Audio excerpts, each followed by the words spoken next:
Kebebasan mencipta. H.B. Yasin. Saya berpendapat bahwa pengarang harus diberikan kebebasan mencipta yang mutlak. Tentu saja dengan kepercayaan bahwa ia tidak akan menyalahgunakan kebebasannya itu. Dan saya percaya bahwa pengarang adalah orang yang baik dan mempunyai maksud-maksud yang baik. Pengarang dan seniman merupakan hati nurani masyarakat dan bangsanya. Apa yang dirasakan, dipikirkan, diharapkan, dihasratkan oleh bangsanya, turut bergetar dalam jiwanya. Demikian pula apa yang dikhawatirkan, disedihkan oleh bangsanya, mendatangkan pula kekhawatiran, kesedihan, kekecewaan padanya. Pedomannya ialah hati nuraninya, kejujuran, kebenaran, dan keadilan. Seniman berkarya menurut imajinasinya yang bebas, sekalipun kadang-kadang tidak cocok dengan akidah. Namun, iktikadnya baik. Apakah seniman, pengarang, tidak ada tanggung jawabnya terhadap masyarakat? Apakah tidak ada sesuatu pesan yang hendak disampaikan oleh sesuatu cerita, kecuali hanya imajinasi pengarang belaka? Tentu saja ada. Ada yang hendak dikatakan oleh pengarang.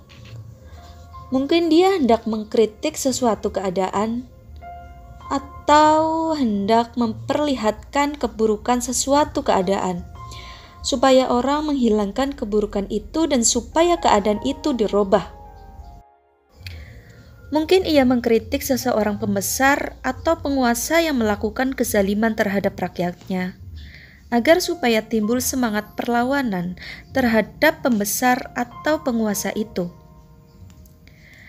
Dalam hal ini, ia memang musuh penguasa dan musuh keadaan yang buruk. Ia adalah penegak keadilan dan kebenaran, dan inilah tugas hidup setiap seniman, disadari atau tidak disadari.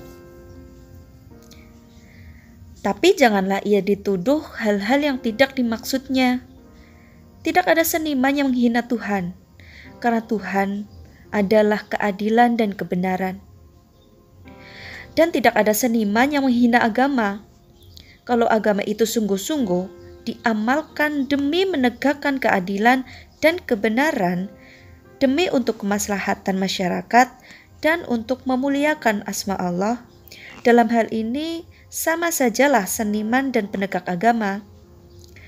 Sebagaimana seniman bebas dalam mencipta, kita pun sebagai peminat bebas dalam menanggapi. Kita boleh percaya atau tidak percaya, menyimpan hasil ciptaan itu atau melemparkannya jauh-jauh. Kita tidak membacanya sebagai karya ilmiah yang objektif. Kita turut terlibat di dalamnya.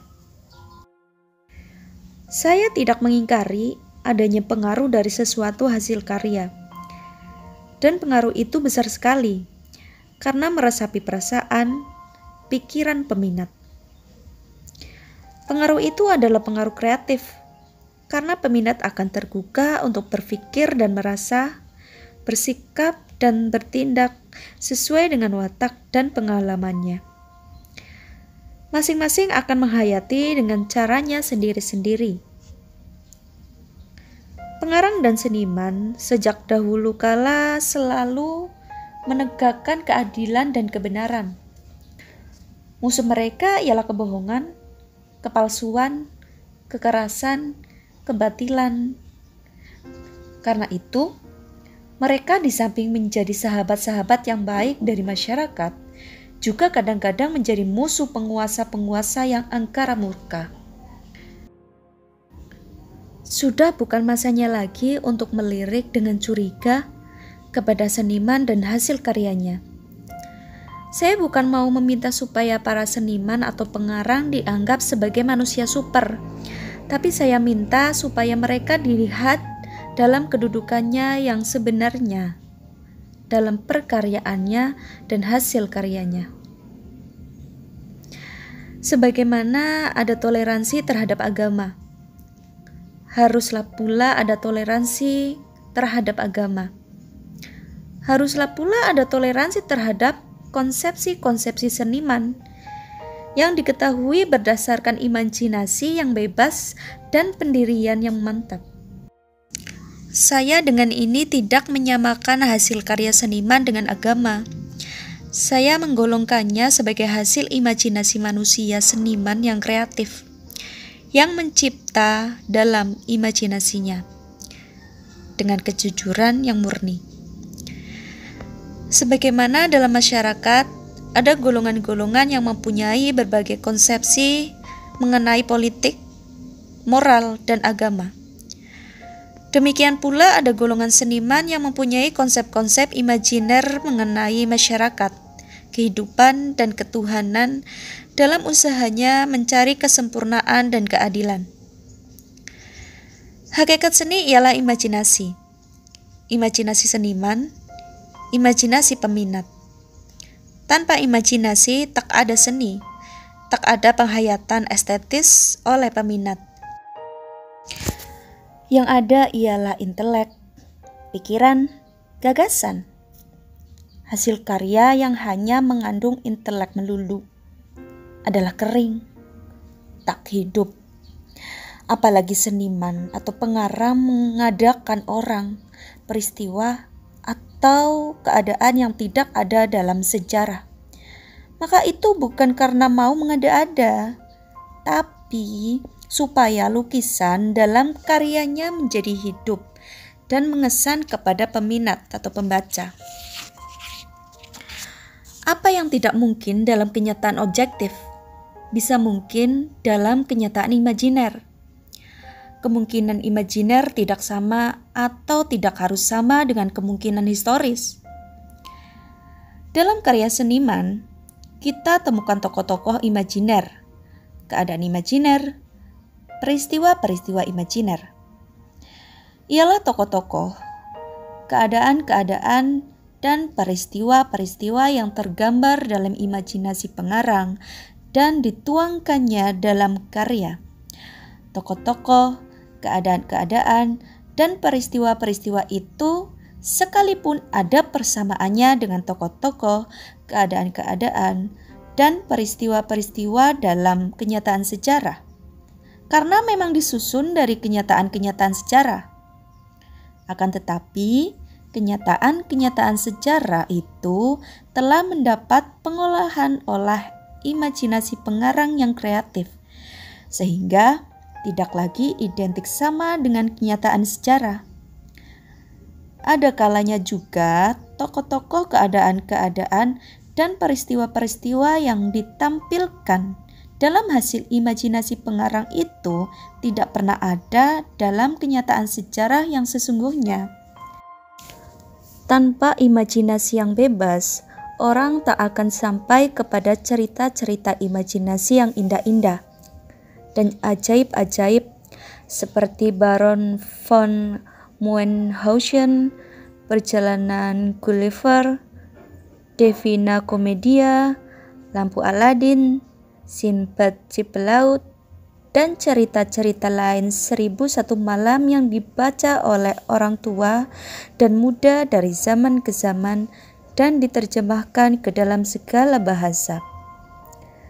Dari imajinasi pengarang yang bebaslah terakhir gagasan-gagasan yang original, yang pada mulanya mungkin dianggap sebagai impian, tapi kemudian terwujud dalam kenyataan.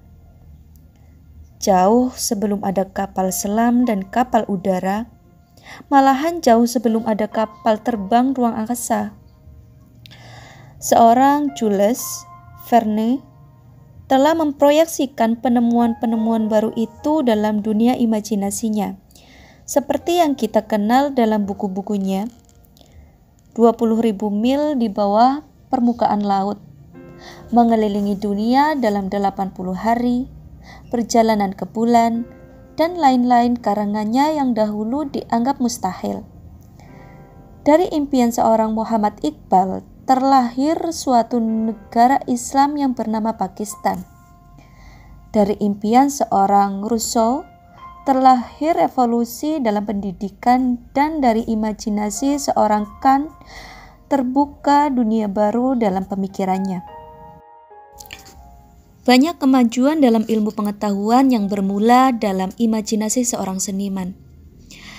Dengan sikap yang picik, tidak membenarkan orang berimajinasi memikirkan rahasia-rahasia Tuhan. Orang tidak akan sampai pada penemuan-penemuan besar di lapangan ilmu pengetahuan. Untuk mengerti hakikat karya seni menurut hemat saya, diperlukan pengetahuan filsafat seni atau estetika, sejarah aliran seni, psikologi seni, dan sebagainya. Barulah orang dapat menilai karya seni sebagai karya seni dan tidak keliru menganggapnya sebagai suatu textbook atau buku pelajaran sekolah. Sehingga ada benarnya lah apa yang dikatakan oleh Salim Said dalam diskusi dengan Armin Thoib mengenai drama sebagai medium dakwah di Taman Ismail Marzuki tanggal 23 Oktober 1969. Demikian. Pada dasarnya, bukanlah para seniman dan para pengarang yang harus didakwah, tapi sebaliknya, para ulama kitalah yang perlu kita usahakan supaya memaklumi tujuan pengarang. Marilah kita ajak para alim ulama kita agar mendekatkan diri kepada kesenian, agar jangan terjadi konflik, agar jangan terjadi kesalahpahaman antara kita sesama umat Islam.